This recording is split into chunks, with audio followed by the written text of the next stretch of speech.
huge repository of information about OpenAI and Altman just dropped, the OpenAI Files. There's so much crazy shit in there. Oh boy, there's yet another crazy set of things that OpenAI, and in particular Sam Altman, seem to have done really wrong. Or is there? I spent way too much time digging deep on the OpenAI files, and I have found a lot of interesting stuff. The biggest thing I found is that almost every single thing listed is either overblown or just kind of a lie. It's a big pile of interesting accusations, but I'm struggling to find any that hold water. That said, obviously I'm some amount biased. I am becoming an AI bro, and I'm part of the Y Combinator circle that Sam Altman is supposedly part of, but apparently, according to this, he's actually screwed them over and they hate each other, so there's a lot to dive into here. I am obviously not the world's biggest OpenAI fan. In fact, they are one of our biggest bills and also inarguably one of our biggest competitors. They're a place that people from T3 chat go to or from, and you get the idea. I have a lot of feelings about this, and I want to break them down. But as you guys know, OpenAI is not paying me $1. In fact, I pay them tens of thousands a month. As such, something needs to cover today's bills. Quick word from today's sponsor, and then we'll dive right in. It's hard for an AI service to be better than the data it has access to. The best data for it to have access to is your users' data, and that's where today's sponsor comes in clutch. Raggy is so cool. They allow users to sign in with whatever platform they use, be it Google Drive, Dropbox, Notion, or wherever else their data is, and now you have access to it, almost the way something like Plaid gives you access to bank data, but for all of your data as an app builder doing AI stuff. You want to add connections to Google Drive the way that OpenAI does? You can do it here, and you can go even further with it. Their new native audio and video stuff is so cool. It will transcribe all of the audio and video in a given source, like imagine a folder in Google Drive full of videos, and now you can communicate with it via AI, whatever you want to use, and it can go to the specific timestamp in the video that it's using as a source. I don't even think you can do that with the OpenAI integrations. It's nuts. Normally setting this type of stuff up is super complex, but read the code. It's hilariously easy. You can create and access documents. You can link it to whatever third-party services you want to or your user wants to. And even if you think you can roll this yourself, I'm speaking from experience, not fun. Their implementation will almost certainly beat yours with 99.4% recall accuracy. That's nuts. The more I look into Raggy, the more I think I should be using it for T3 chat. You probably should give it a shot too. Check them out today at soydiv.link/Raggy. As I mentioned at the start, I spent far too much time breaking all of this down. I actually went through and made a thread where I went at every single one of the points that was cited in that summary report, but there's a lot more nuance to dig into with all of these, so yeah, let's just do it. We'll go in and go through this one claim at a time, so it doesn't seem like I'm trying to hide specific things or cover things. I want to get every single one of these claims and explain how severe I think it is and whether or not you should care at all. Claim number 1. Altman listed himself as the Y Combinator chairman in SEC filings for years, which is a total fabrication. Quote, to smooth his exit from YC, Altman proposed he move from president to chairman. He preemptively published a blog post on the firm's website announcing the change, but the firm's partnership had never agreed, and the announcement was later scrubbed from the post. Despite retraction, Altman continued falsely listing himself as chairman in SEC filings for years, despite never actually holding the position. Okay, so couple pieces to this. Most of these could be broken down to severity of accusation, I suppose, how Sam benefits, and how intentional was this. So if we take this framework of breaking this one down, we'll start with the severity of the accusation. Altman listed himself as the YC chairman in SEC filings. What would the benefit be of being listed in SEC filings as something that you're not? The SEC is the Securities and Exchange Commission through the US government. This is where there is publicly accessible data about who owns and has access to what thing. It lets you see for primarily public companies, but also private businesses as well, who owns and has access to what. So is it severe to lie to the US government about what you are and aren't in charge of? Absolutely. I'll even say here, severity, relatively severe. Lying to the government about what you have ownership of, not good. How does Sam benefit, though? Great question. I don't see any way in which Sam or OpenAI benefit from this. And as such, for many obvious reasons, this seems like a stupid clerical error.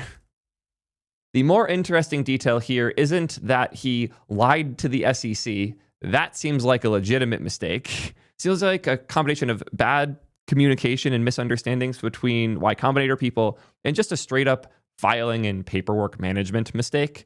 I got a little more information from the writer of the OpenAI files about this one, and apparently, this is not something that's on particularly great references, but apparently there was some drama internally when Sam was too focused on OpenAI when he was supposed to be running Y Combinator, which I should probably give context.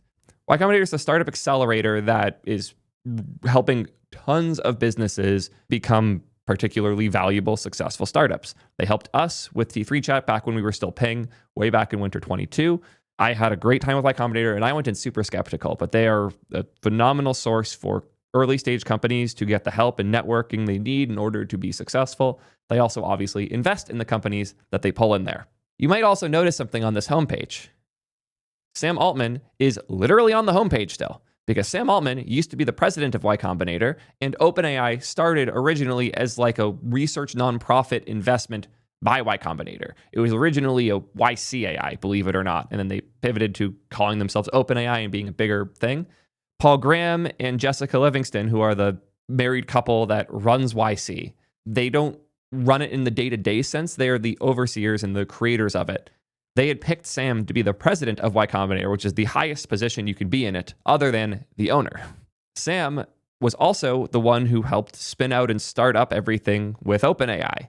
And as he was getting more and more involved in OpenAI, there seems to have been some bad blood from Paul and particularly from Jessica, where they were disappointed that Sam was spending more time on OpenAI than he was on the thing he was appointed to be the president of, Y Combinator. Sam also was the one who negotiated a bunch of the investment deals for other like third-party firms to invest money into YC so they could have enough money to bring in more startups. And Sam was close with a lot of those LPs. From my understanding from the limited reporting that's, again, not particularly well sourced, it seems as though Sam had proposed he moved to a chairman position that is not president. It would still be lower than his current position, which probably why he assumed he could do it, because he could appoint himself a lower position and let someone else come in.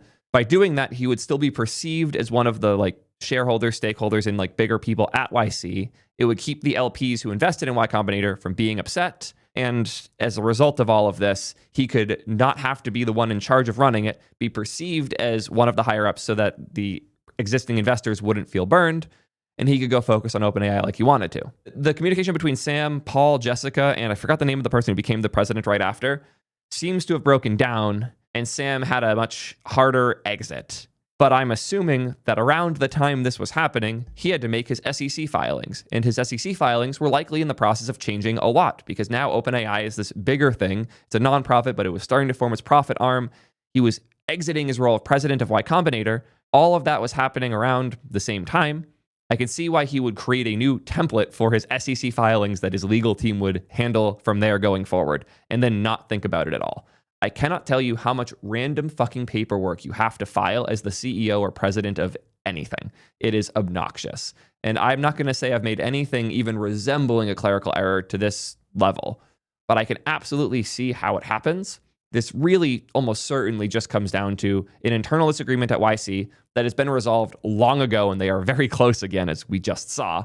And since that is obvious, since they can't say in the files that Sam Altman and YC hate each other and that Sam screwed over YC, because it's so obviously not the case, they instead try to claim that this SEC filing thing is a really big deal.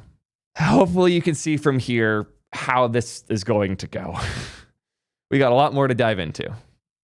OpenAI's profit cap was quietly changed to increase 20% annually. At that rate, it would exceed $100 trillion in 40 years.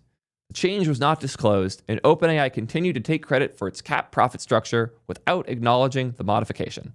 I've done my best previously to cover the weird structure of OpenAI because it did start as a nonprofit through YC with the goal of making sure AGI benefits everybody and that it wouldn't just be owned by one single super successful company.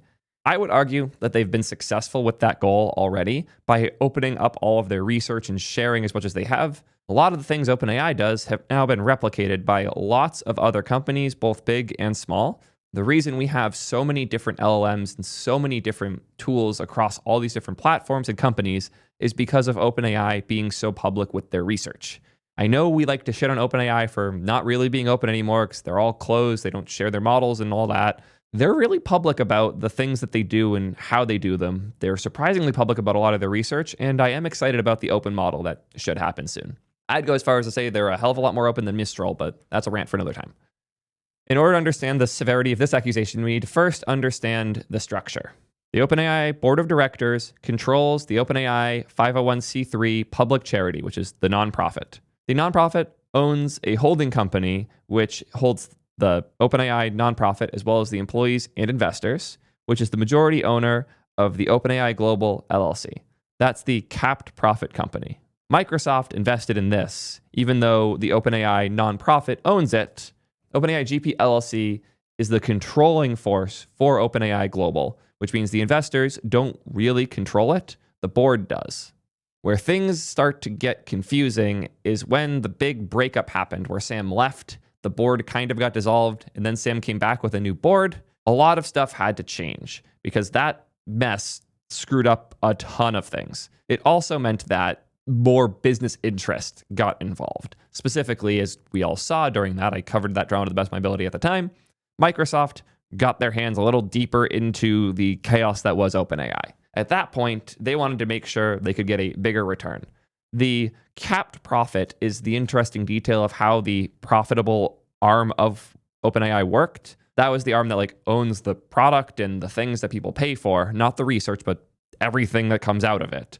That company had a capped profit model so that investors wouldn't expect to make 100,000x return on it. It was capped at 100x. So if you invested them at $1 billion and they ended up being worth $100 billion, cash out then, because if they end up being worth $1 trillion, you don't get any more money. And that capped profit model was to try and prevent weird incentives of external companies coming in, investing, and trying to ruin the whole mission, which is make sure AI and AGI is accessible to everyone and not just owned by one giant company. That said, once Microsoft got involved to this level, and also considering the fact that clearly AI models were no longer a thing that was exclusive to OpenAI, not having more money made it harder for them to compete, and also having this cap structure made it harder for them to get the investment that they needed. Makes a lot of sense that they would change the profit structure there. And it seems like they didn't even do a sweeping change where they just turned it off. They started bumping the cap as they moved more and more things over to the business arm. Is it kind of weird that for a long time they've been seen as and published themselves as this nonprofit charitable org, and now they are shifting everything towards the for-profit arm? Yeah, that kind of sucks. I'm not going to sit here and pretend otherwise, but that's been going on for a while. I don't think they've been hiding it that much. They've actually made it quite clear, and there's been a lot of coverage every step along the way that OpenAI no longer sees the nonprofit as necessary to prevent the centralization of AI, and they're making the shift now as a result. And they're not doing it all at once. They're doing it over time. This is probably the closest thing to a smoking gun in all of this, and it's not a particularly smoky one because this is reporting that's existed for 2 years and nobody cared enough to really talk about it. So, yeah. I don't have too much else to say about that one. Just the structure of OpenAI has always been weird. This is yet another thing that is weird, but all of the other companies they're competing with have much more traditional ways to pay investors way more money. So, meh. If Sam wants to get as much money as possible raised to increase the likelihood that they are successful, it makes sense that he has to move more towards a traditional for-profit model. It's not that surprising. I would hope that that's not this big blowout that everybody seems to think it is, because these reports are kind of silly. Okay, point 3. This is the one where I decided I needed to cover this because it is such hilariously, absurdly bullshit. Despite claiming to Congress that he has no equity in OpenAI, Altman held indirect stakes through Sequoia and Y Combinator funds. This is particularly funny. I'm going to ask you guys a hypothetical. I talk about React a lot, the JavaScript framework that was made by Meta, previously Facebook. I have a 401k. My 401k is invested in the Fortune 500, which means my 401k, which is my retirement fund, has investment money in Facebook and Meta. Should I say that I have equity in Facebook whenever I talk about React? And is it expected that me plugging React is done in order to boost the value of my frickin' Fortune 500 invested 401k? It's kind of silly. The reason I bring this up is, again, the Y Combinator thing. 5,000 startups have been funded by Y Combinator. 5,000 of them. Since Sam was president, He got a percentage of the companies that YC invested in at that time. So if YC gets 7% of a company like Twitch, when Sam is president, he probably gets like 0.5% of that. So less than like a 20th, because they need to have a lot more money. I don't know what the actual cut would be for the president of YC, but it's not a whole lot because they have to pay the other partners. They have to pay back the investors who put the money into YC that let them do this. They have to hold a bunch. They have to eat a ton of cost because most of these 5,000 companies go to zero. So it's not as simple as, oh, Sam's president, so then he gets half the money of what they invested. Like if YC has 7% of OpenAI, then he gets 3.5. It's not that simple in the slightest. Anybody who's serious in the investor business and like founding companies world sees this claim and laughs at it. I'm doing my best to explain why here, and I know it's weird because if you're not in this world, it doesn't seem like that big a deal, but there's a huge difference between owning equity as part of a business that you work for or have invested in, where there are shares for that business that are under your name, and being part of a firm that is invested in 5,000 companies that has a small stake in another company that might someday pay out. It also might, and more likely than not, won't pay out. It is absurd to think that if anyone's ever invested money in YC, they are now biased towards every single thing that any YC company does. And if they say they don't own shares, they're lying because technically they invested in this thing. Like if I put 10K into a general YC fund, I can now apparently no longer talk shit about any of the other companies. That's not how this works. Sam does not own equity in OpenAI. He likely will once things settle down or they do another round, but there's been a rumor, and this is also in there, that he's been planned to get a 7% allocation for a while now. It's been a rumor for over a year and it hasn't happened, and that would absolutely have to be disclosed if it did happen. So it's kind of bullshit. With my reporting on this, Tyler jumped in. Tyler Johnson's the person who wrote the OpenAI files, and I want to do my best to cover their responses to my points as I can. Still investigating a lot of the stuff that they shared. Most of it's similarly not consequential, but in the case of the 7% stake, this is the source that he shared. Because again, I said originally there was no source. The source of the rumor was this, and the valuation in the article that he shared, that was where this rumor started, was significantly lower. It was a 150 billion valuation, half of what it ended up being. So clearly all of this was very off and dated and also wrong because none of this ended up happening. There is some bias worth talking about here though. As we've all seen, most Y Combinator companies now, the ones that are in the most recent batches, the vast majority of those new YC companies are AI focused. Altman has very much a vested interest in AI being successful. And right now, if there was an OpenAI competitor or 3 of them in YC, making sure they could all be successful would financially benefit him more than OpenAI specifically being successful. I'd go as far to say that making it so OpenAI's APIs and tools are useful to all of those startups is much more likely to benefit him right now, the way things stand, than the success of OpenAI independently crushing all of those startups. So if you're going to account for his indirect stakes there, you need to also account for the same indirect stakes existing in all of OpenAI's competition that went through YC, all of the people who are building on top of OpenAI stuff, as well as Anthropic and Google's models and all these other things. Sam's interests are very split here. And the fact that he is a CEO that doesn't have traditional equity in the company he is CEO of is absolutely interesting and notable. And it's way more interesting than this bullshit claim is. It shows something different, and it is worth calling out. And it is something that is true for him to say to Congress, because it does show how fundamentally different OpenAI's structure is from other businesses. So that's my point on this one. Again, any person in the investment world reads this point and laughs at it because it's just such a deep, fundamental misunderstanding of how these incentive structures work. Such a small percentage of Altman's worth is tied to OpenAI right now. And it's not even directly, it's indirectly through multiple layers. There's a lot of other things in those layers that will make him a lot more money. Another favorite. Altman owns 7.5% of Reddit. And when they announced their OpenAI partnership, his net worth jumped by $50 million. He also invested in Rain AI, which was a company that OpenAI signed a letter with later to buy $51 million of chips from them. Fascinating. That sounds like textbook collusion or something, right? Like this has to be bad, right? This is something I have a bit of experience with, believe it or not. Not to this level. I don't own 7.5% of anything other than my own business. But the idea of investing in a thing and then partnering with the thing is not foreign to me in the slightest. I've personally invested in a lot of companies that I will likely do partnerships with or work with D3 Chat in the future. I'm not doing that to artificially boost their value. I'm doing it because of the same reason I invested in them. Think they're building things that are good and useful. If I invest in a company because I think their product is good and makes sense, and then I decide that that product is something that makes sense for us to use, and then I use the fact that I'm now an investor and I am close with them to make the partnership happen more effectively, that's just good business. That's not some weird collusion. It's not like there's an alternative to Reddit that Altman could have went to instead that would have gotten them a better deal at OpenAI, but he chose Reddit instead of those other sources because he would make money off of that deal. It sounds like he made the deal because Reddit had data that they wanted to use for all the training for their models. I would also make the funny point that OpenAI has kind of killed Reddit in a lot of ways. AI slop has destroyed the platform.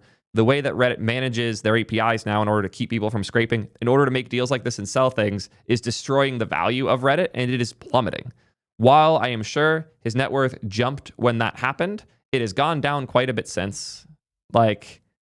Since then, it has plummeted to be about half of where it was at its peak. And I'm telling you, a lot of these drops are from OpenAI killing the platform and making it way less useful. I'm surprised it's having an uptick right now. I would not expect it to continue. Reddit is a dead platform. Anyone who used it heavily in the past knows that it's a slop fest and garbage now. I don't know where they're getting that valuation from, but that's going to plummet, and it's half of where it was at their peak. So once again, the Reddit point, pretty bullshit. Obviously, he has a relationship with companies that he invested in, and obviously, they're a company that makes sense for OpenAI to partner with. Do we expect him to intentionally only partner with companies he hasn't invested in and get a worse deal and use the worst thing? Should he not invest in things that he believes in 15-ish years ago, like when he invested into Reddit? This is such a weird claim. And the fact that these are the types of things that are making up this report, it's starting to show just how goofy and weird it is. Also, the letter of intent to buy chips from them. One of the reasons people pursue someone like Sam Altman to invest in their company is so that they can have access to his email. He's more likely to respond, and they can sell to him directly. Do you think this was Altman's secret plan in order to make this one investment he had go up in value some amount? Or do you think he invested because he thought what they were doing was good or interesting or potentially successful, and then they were super excited and used the opportunity to eventually make a deal happen? It's pretty obvious what happened here. Next claim. Rumors suggest Altman may receive a 7% stake worth $20 billion in the restructured company. This one is particularly funny. The giveaway on this is 7% stake worth $20 billion. 7%, 7 over 100. That means it's $20 billion over something. So what does the valuation have to be? That would put them at approximately $286 billion. That's a valuable company. But do you know how much money OpenAI is worth? This reporting came from Bloomberg and is being reposted here in Yahoo Finance, September of last year. OpenAI is discussing giving CEO Sam Altman a 7% equity stake in the company as it restructures into the for-profit business model. They did restructure to the for-profit business model, and Sam didn't get a stake. We would know if he did because that would have to be disclosed. So this just didn't happen. The board has had discussions about whether it would be beneficial to the company and our mission to have Sam compensated with equity, but no specific figures have been discussed, nor have any decisions been made. Actually seems like a decision was made, and at this point in time, they have not given him equity. So yeah, weird to include this in files that came out yesterday, when it seems as though the rumor that came out has been debunked both at the time as something that they were discussing with no real numbers, and has been debunked with their actions because it would have happened in the most recent raise. It didn't. It could very well happen. I'm not going to sit here and pretend that there is no future where Sam is given equity in OpenAI, but it didn't happen, including it here, including something that in their own words is a rumor from almost a year ago that has been proven with real information to have not happened and not matter, once again shows the weirdness of the thing that we are reading through. Oh, another favorite. Point 6. Altman denied knowing about equity clawback provisions that threatened departing employees millions invested equity if they ever criticized OpenAI. Vox found he personally signed those documents, authorizing them in April of 2023. These restrictive NDAs even prohibited employees from acknowledging their existence. Then why do we know about it? They're not allowed to acknowledge that they exist. How did that come out? Great question, because there's a really funny answer. I'm just going to read what I wrote about this one directly because it's pretty on point. I can't tell you how many things I have to sign a week as a CEO of a way smaller company. We have 2 employees and then an intern and Julius, who's part-time, hopefully full-time once we can get everything settled to get him over here. The amount of paperwork I have to go through a day is insane. As I said here, my lawyers hand me a document, they summarize it, and tell me to sign. I do it. I'm sure there are provisions that I've missed. Many are probably worse than what is being accused of here. I went out of my way to research this one, and he's already said the same and fixed it. They've never once actually clawed back equity. This was over a year ago, May of 2024. We've never clawed back anyone's vested equity, nor will we do that if people do not sign a separation agreement or don't agree to a non-disparagement agreement. Vested equity is vested equity, full stop. That means if you have shares that vested in your time at OpenAI, they're yours. They will not claw them back. There was a provision about potential equity cancellation in our previous exit docs. Although we never clawed anything back, it should never have been something we had in any document or communication. This is on me, and one of the few times I've been genuinely embarrassed running OpenAI. I did not know this was happening, and I should have. The team was already in the process of fixing the standard exit paperwork over the past month or so. If any former employee who signed one of those old agreements is worried about it, they can contact me and we'll fix that too. Very sorry about this. This is a phenomenal example of ownership in leadership. The fact that he confidently asserted this wasn't a thing, learned afterwards that it was, is a thing he could have just blamed his lawyers for and moved on, but he didn't, because he's the CEO of OpenAI. He's the one who runs it. Full stop. Everything is his fault when it fails. When things go wrong for T3 chat, I don't blame the provider. I don't blame a random engineer who might have helped with some of the code. It's my fault. It's my product. I'm the one who runs it. The blame goes to me. He did a phenomenal job of owning this, handling it properly, and making sure no person is affected by it. If he had never went public about this, we could continue talking about it a bit. But this level of ownership is something we should respect. An honest mistake was made because, again, these types of provisions are common in legal documents. They're common in exit documents. They're common in all sorts of things. I've signed non-disparagement clauses, and I'm sure I've given them out too. Just the nature of creating exit docs with a traditional legal team. He didn't read it through fully because he has a lot of these things to sign. He missed it. He screwed up. He apologized. He fixed it. He owned it. We can move on. And again, this was in May. This community note is also particularly funny to me because the community note is, he signed them though. Yeah, annoying. I also realized I missed one because the author of the original seems to be roughly as good at counting as AI is at counting letters. So we have 2.5s. So let's do the other 0.5 quick. OpenAI had a major security breach in 2023 where a hacker stole AI technology details but didn't report it for over a year. OpenAI fired Leopold, I'm not going to try and pronounce that last name, explicitly because he shared security concerns with the board. This one is just a combination of bad faith and a lie. I'll be honest that I don't know much about the disclosure in 2023. I haven't looked too hard either. OpenAI security breach 2023. The official reporting on this is that, yeah, sure, OpenAI was hacked and a hacker gained access to their internal messaging systems, probably Slack. Almost certainly someone got into their Slack. All the GTA leaks, a bunch of the leaks with Okta, so many of these things are somebody getting access to a Slack account they shouldn't have through some reset process and then getting things they shouldn't. But as they clarify here, no user data was compromised. As they say here, they did not get access into the systems where OpenAI, the firm behind the chatbot station ChatGPT, houses and builds its AI. So they didn't get access to the data, they didn't get access to the AI, they didn't get access to the servers. They just got access to the probably internal Slack channels so they could see what they were doing and planning and how they thought about it. That's not a particularly big deal, and it's also not something that they would necessarily even need to disclose if it doesn't affect end user anything. They did still disclose it, it seems. Did they? Let me find that. The more I look into this one, the more I'm not surprised they didn't report it because It was their data that was stolen, not user data that was stolen. Usually these types of reports come out when user data is compromised or you have information that you should be concerned about. There's nothing weird about this one. It's just silly to even bring up. One last thing on the security breach thing. This Leopold dude. It seemed important enough to be here, so I went and researched a bit more. And everything I found about it was honestly pretty funny. After Leopold left OpenAI, fired by the seams of it, not for any necessarily one specific thing. Companies very rarely comment on why they fired somebody. After leaving or being fired, he published this 165-page document about situational awareness for AI. Kind of insane. I haven't seen anyone cite this in a positive light ever. It seems like the guy's crazy, as the top commenter pointed out on Reddit. My reaction is that even the Unibobber's manifesto wasn't 165 pages. Yeah, not necessarily the best source for you to use. But if those are the names that you can drop, cool. And that's the first name so far that isn't somebody that has since claimed they actually are supporting Sam and these are bad quotes or bad attributions. So yeah, take that as you will. Point 7. This is a great one.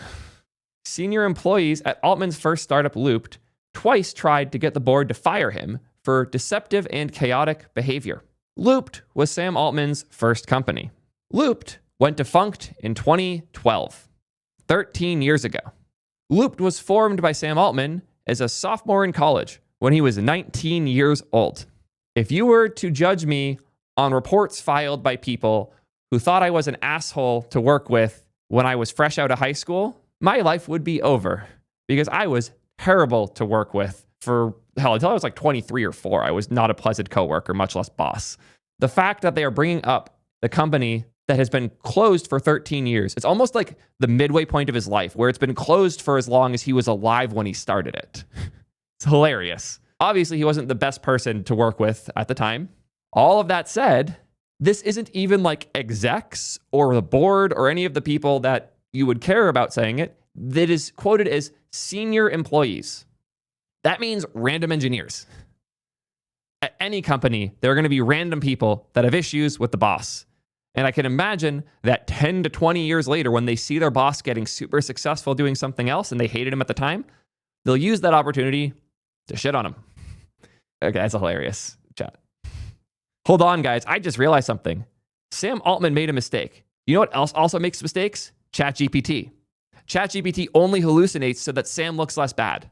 Bringing this up talks worse about the employees than about Altman. Yeah.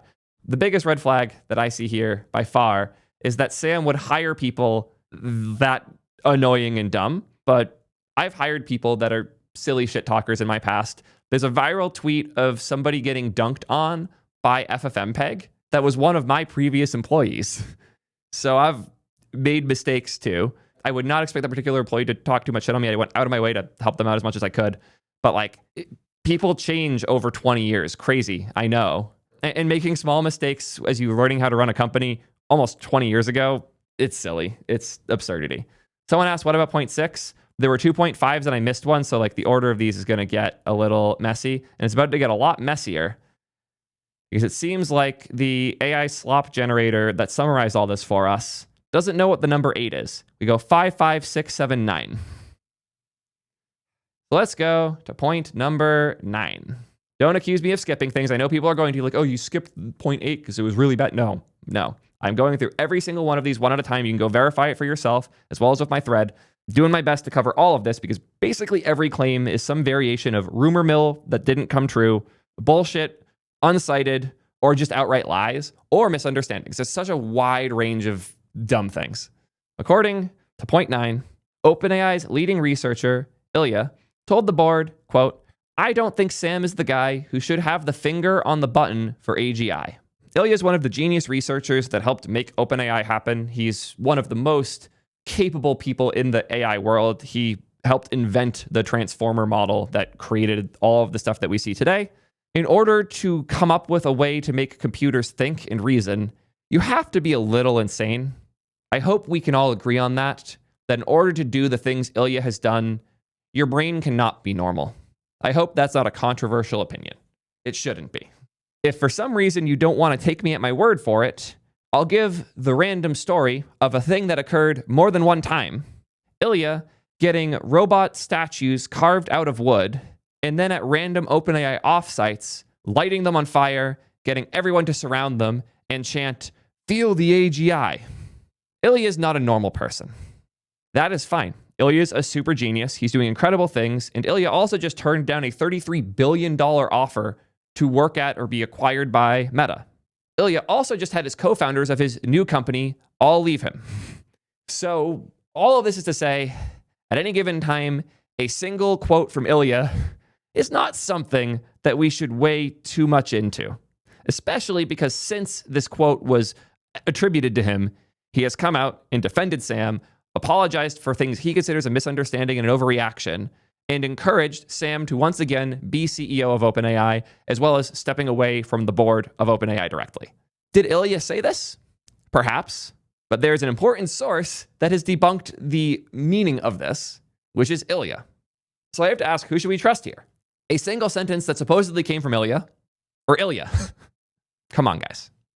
As far as I and all the research I've done indicate, Ilya and Sam's beef is long since squashed. They seem to still be pretty damn friendly with each other even. Could be more behind the scenes. One sentence is not going to confirm that, as we will see with the next following single sentences. Mira, the original CTO of OpenAI, the one who became CEO temporarily during all of the drama, apparently at some point said, "I don't feel comfortable about Sam leading us to AGI." The Mira stuff's interesting, and I really want to dig into that, so let's do it. You'll also notice these two people, the higher ups at OpenAI that are being cited, they both had a single sentence quote that is one of these key points. But when you look into the details, it starts to fall apart fast. Dogpaw Hat from my community dropped some really good sources here. The New York Times article, which is obviously a totally unbiased source. It's not like they're in a active lawsuit with OpenAI right now and they're trying to make them look as bad as possible. Definitely not a thing. And Mira made a post after that article went live because she so deeply disagrees. And this is also after she had already left, if I recall. Governance of an institution is critical for oversight, stability, and continuity. I am happy that the independent review has concluded and we can all move forward united. It's been disheartening to witness the previous board's efforts to scapegoat me with anonymous and misleading claims in a last-ditch effort to save face to the media. Here's the message I sent to my team last night. Again, okay, she was still CTO at the time then if it was her team. But yeah, Mira does not believe these things. She could very easily make a ton of money claiming that Sam was awful. That's why she's leaving. She's going to go make the real thing happen. But she doesn't do that because it's not true. And we have no reason to distrust Mira because she is, from everything I've heard and seen and the people I know who have worked with her, she has been an incredible CTO. I have heard nothing but incredible words about what working with Mira is like and how deeply she cares about the things she works on. So for her to come out and go after the board, which is much more damaging to the company and any equity she might have, says a lot. This is the message she sent internally. Hi, everyone. Some of you may have seen a New York Times article about me and the old board. I find it frustrating that some people seem to want to cause chaos, and we are trying to move on. But to very briefly comment on the specific claims there, Sam and I have a strong and productive partnership, and I have not been shy about sharing feedback with him directly. I never reached out to the board to give feedback about Sam. However, when individual board members reached out directly to me for feedback about Sam, I provided it. All feedback Sam already knew. That does not in any way mean that I am responsible for or supported the old board's actions, which I still find perplexing. I fought their actions aggressively, and we all worked together to bring Sam back. There you go. That's what actually happened. Choosing to misreport on this over a year later shows your biases in this reporting. You would not report on that Mira quote unless you wanted to intentionally mislead people into thinking that Mira is one of many people that hated Sam because Sam is evil in destroying OpenAI and is going to ruin the world as he rules it. This pattern, hopefully, is starting to get established here.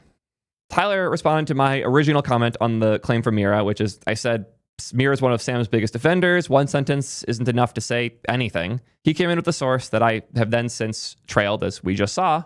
You know things are weird when they get this deep into details without having, good sources. Toner had just had coffee with Murati on September 29th, 2023, which Murati had initiated with Altman's knowledge to establish a better rapport with the board. That's very detailed, and you don't have that level of information, but sure. The part in here that is interesting is supposedly Murati described toxic behavior from Altman and how he runs the company, especially when his anxiety flares up, such as in recent months. In her experience, Altman had a simple playbook. Yada, yada. The point here that made me not actually care is this last couple sentences. Murati had given Altman feedback on all the points in the past. Altman had responded by bringing the company's head of HR, Diane, to their one-on-ones for weeks until she finally told him she didn't intend to share her feedback with the board. This is such an obviously manipulative way of writing this that it drives me fucking insane. Earlier here, Sam's anxiety comes up. Assuming that is a true claim and that Sam has anxiety, it is not unlikely that that causes him to be less pleasant to work with his direct coworkers, like the higher-ups and the execs at OpenAI. If we presume the first chunk of this to be true, it is not surprising that Murati would want to give feedback like this to Sam so he can improve. It is also not surprising that somebody who is as clearly autistic as Sam would not know how to navigate this, be scared of screwing up, and then bring in their head of HR in order to help make sure this is going well. Not so that, like, yes, obviously, HR defends the company, but this isn't like HR defends the company being Sam, against the antagonist, which is Murati. This is HR defending the company from both of them. Duh. Like, Diane could then have gone to the board and say, hey, I've been monitoring these conversations. I'm very concerned, and have like the craziest career ever. Imagine if she had went public with, I was the one who watched these conversations and Sam is evil. One of the the amount of money she could make doing that is unbelievable. But she didn't, because she instead did her job. She worked to make sure that the communication issues and problems between Sam and Mira, which almost certainly were driven by Sam, because I've never heard any bad words ever spoken about what working with Mira is like, ever. It is almost certain that what was going on here is Mira had concerns about how Sam was behaving when he was anxious. She brought them to him, and he was concerned enough about it that he brought in help to make sure that he could correct it. And yes, once Mira is confident that the behavior has been corrected, she's probably not going to report it to the board anymore. That's why I hate this last sentence here. Diane, the HR person, came to the one-on-ones for weeks until she of course being Mira, finally told him that she didn't intend to share her feedback with the board. The amount of manipulative wording in this last chunk here, she finally told him, as though he was pushing her to do this, which we don't necessarily have evidence of. It could be that she just said, okay, I'm happy now. I don't think I have any concerns anymore. We've made a lot of progress. That is her finally saying she's not going to report this, and also her claiming she's not going to report it to the board. And that would also make sense at that point. You would stop bringing in HR. If you were to reframe this sentence a little more honestly, the way I would expect it to be written is, due to Sam and Mira's concerns, Diane Yoon, the HR representative, came to their one-on-ones until Mira was no longer concerned. Yeah. Just insanely dumb. You can tell the more we go in that these are people who just, they want to hate OpenAI really badly, and they grasp at whatever straws they can to do it, and it destroys me. Somebody in chat, I don't want to quote, but said something along the lines of like, why is there so much hate for HR? Because HR is often brought in to go after an employee. And if you've encountered HR at your job, there's a good chance it wasn't a good experience. I've personally had bad experiences with HR. I've also had decent ones, but mostly I've had bad ones. If you haven't experienced that type of thing, I'm a little bit envious. It's not fun, but people will use HR to get what they want, usually under the guise of protecting the company. And I've had some fun run-ins, as you've probably seen from my coverage of the Twitch stuff. In particular, when I built a new mobile app, the mobile org sent HR after me to apologize to them for being so disrespectful as to say during my presentation of the new React Native app, when asked what the flaws were, what problems I perceived, I said, there are some devs on the mobile team that aren't going to be too happy learning and writing JavaScript. And I almost got fired for that statement. So I've been on the wrong side of HR before. I understand the disdain towards it. This seems like the right use of HR. And again, if Mira has continued to defend Sam and make the claim she has made that we've already covered, this is such a nonce. This is such a nothing burger of a reporting. And to include this years after it's been debunked is just absurdity. Oh, one more thing on that mobile thing. I like to rant about it when I can. When I made that statement, I was currently getting flamed in DMs from one of the people on the mobile team in all caps saying, I will certainly quit if I ever have to let your janky JavaScript touch my beautiful Swift code. And that's why I made the statement that I made. It was a true statement based on the experience I was having at the time I made the statement, and I still had to deal with HR for that. So we've all been there. Not all of us, but enough of us have been there. I'm not going to sit here and pretend HR is this magical force that does nothing but good. It's not. They're there to protect the company, but keeping the executives from killing each other and going after each other is protecting the company. And if HR was able to help them see eye to eye again, then HR did their job. Cool. Next. The Amode siblings described Altman's management tactics as gaslighting and psychological abuse. I'm going to run a quick poll in chat. Look at that.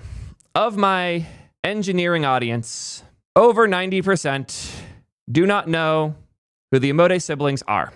I'm going to tell you who they are by using slightly different phrasing, because I think when I use the phrasing that most would understand, that point is going to read a little bit more sinister. The Anthropic founders described Altman's management tactics as gaslighting and psychological abuse.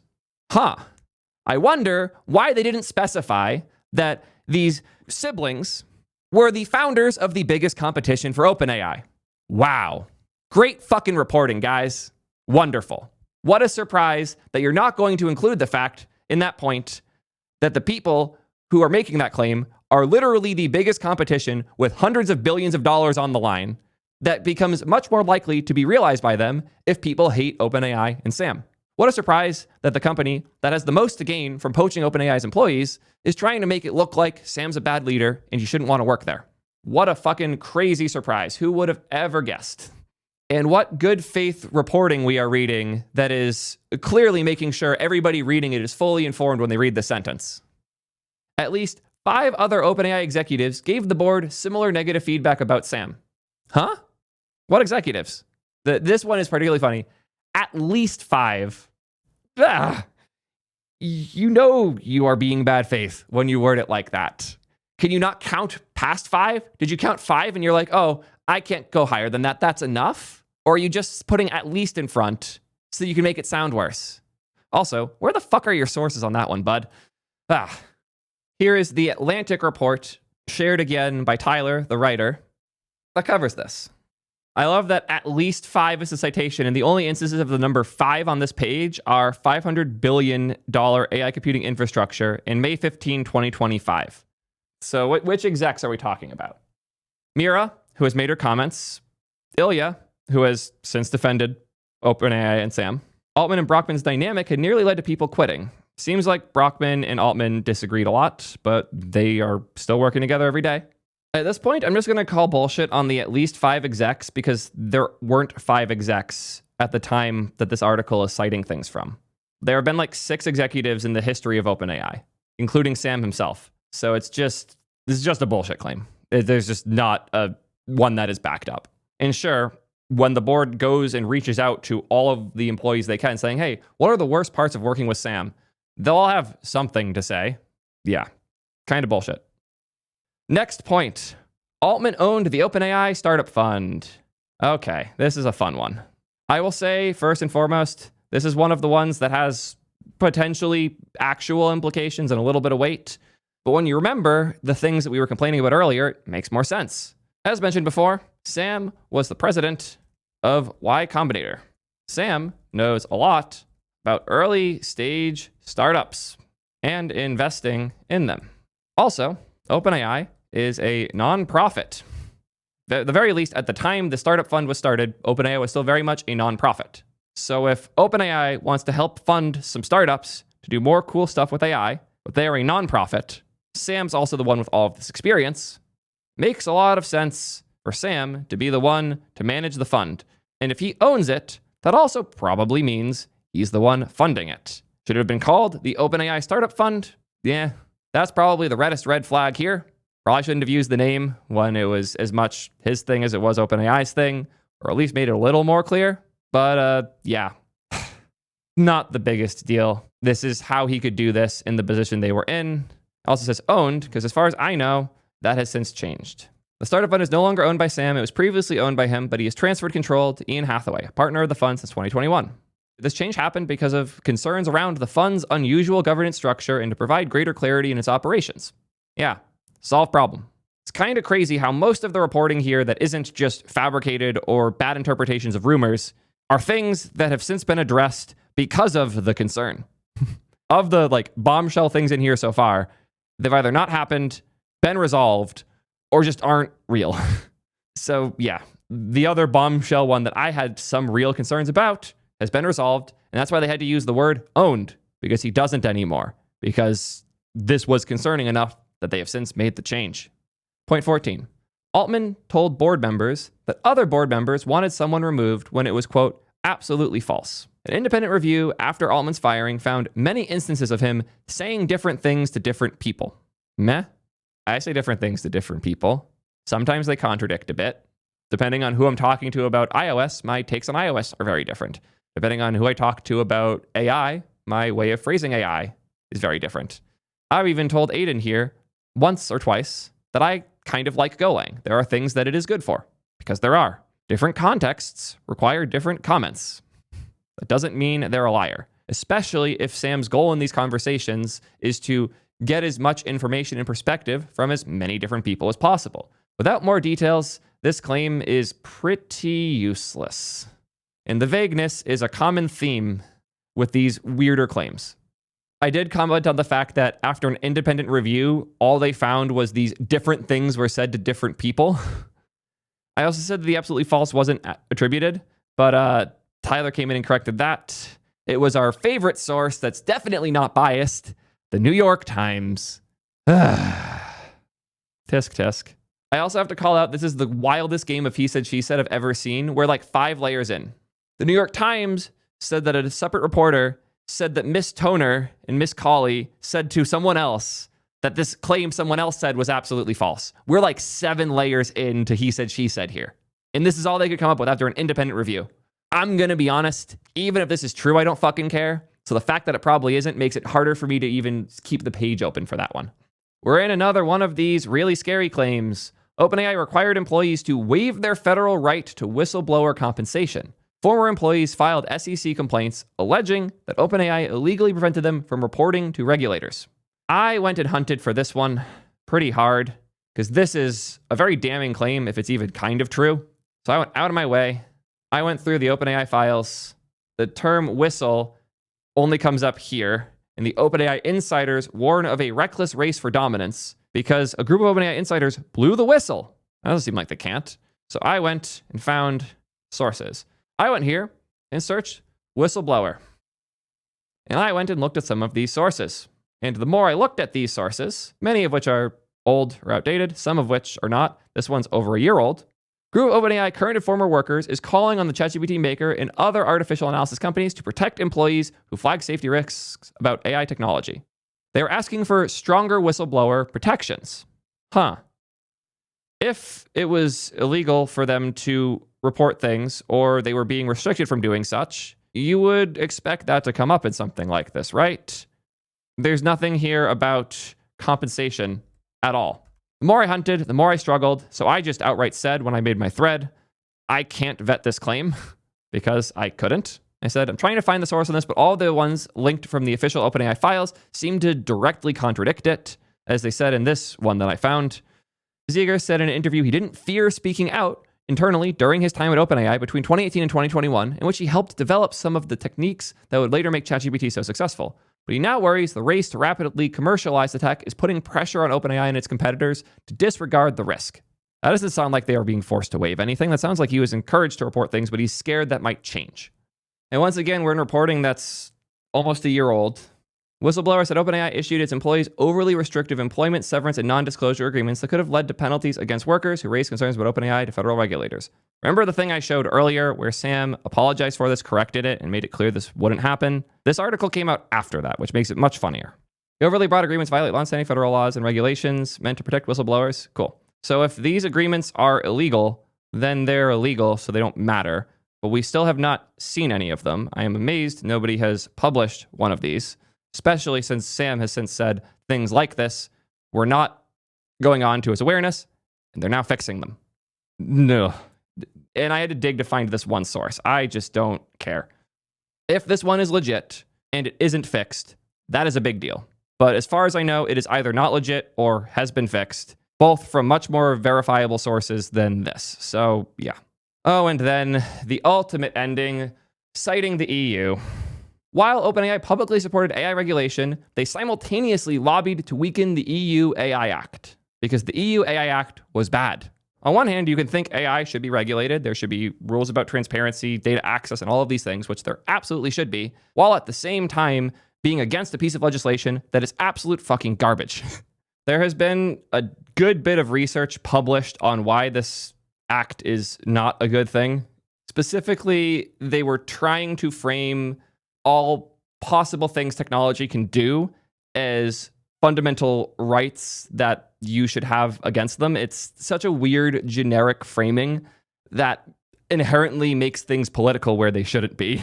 It's not good legislation because a bunch of people who don't understand AI wrote it. Similar to a lot of the other weird EU things that I have seen that are a disaster. The legislation creates a new obligation for deployers to perform a fundamental rights impact assessment before using a high-risk AI system to take specific context into better account. None of those terms are even defined. It's a mess. Thankfully, they took that out in the original draft, but God, no, this just every time I read it, it reads weird. Not good legislation. It either doesn't do anything or does too much, depending on how you determine the definitions of the weird words that they used. Yeah. The response I got from the author when I called out that point that this legislation wasn't good is, well, seems like Sam's against all legislation now. Weird. Let's have some fun with it. Let's search what are the main criticisms and concerns around the EU AI Act. I love that some of the critique is that it didn't do enough to address the water usage of AI. That's still my favorite meme. AI is using all the water because water can be used and then go away forever. It doesn't go into the air and come back. Definitely how water works. I'm not saying the energy usage of AI isn't bad. There's massive energy usage, and these are things we should improve. Yeah, not this case. I see people defending the USB-C thing from the EU, and I'm going to go fucking mad. It's such a bad idea, and the slope is so slippery. Anyways, the common cited concerns are the economic impact on AI companies based out of the EU, because they're going to have stricter regulations, and most of them will probably just come to the US. More importantly, it's, again, that uncertainty. A lot of the terms that they are using just aren't defined yet, and because of that, there's a lot of political interpretation about how these things will be enforced, and a change in political parties could allow this piece of regulation to be used differently and used against different companies in different ways. That is bad. That is quite bad. And the reason this legislation is bad is because by being vague, it either does nothing or it can be weaponized. And neither of those are really solving much of anything. Ideally, as we find more about where the risk of different AI things are, we can write specific pointed legislation that solve and correct and make more transparent the specific harms and concerns that we see. That would be good. But that's not what this is. This is a weird fear-mongering piece that doesn't do much of anything, and I can see why OpenAI would not be in support of it. But I can also see why they would be in support of it, because it will make all of their competitors in the EU struggle a lot more to maintain their businesses. So, yeah. Let's keep scrolling. Oh, that's the end? I thought that there were huge things. I thought there was so much crazy shit. We just went through all of the things. None of it was that crazy. Huh. Were we lied to? Gee. Crazy how all of these people who get really loud about OpenAI being evil don't really seem to have anything to stand on. And I'm not sitting here saying OpenAI has never done anything wrong. I'm not saying there's some super ethical company perfectly aligned with our interests. I'm just saying that for whatever reason, when I see this level of attack on the company, every single time when I dig into the details, it comes out like this. So going forward, don't look at a list with a lot of points and assume that means the thing they're talking about is obviously bad. The number of points does not matter if all of the points are bad. And I know plenty of people who have lots of frustrations with OpenAI that are on my side on this one, because effectively the entirety of the OpenAI files says nothing at fucking all. Sorry for wasting this much of your time to defend a company that will never give us any money or really much of anything, but I just don't like when this type of misinformation is being spread. The fact that they've written 10,000 words about all this and through that pile we found nothing says everything I think I need to say here. Let me know what you guys think. Until next time, peace, nerds.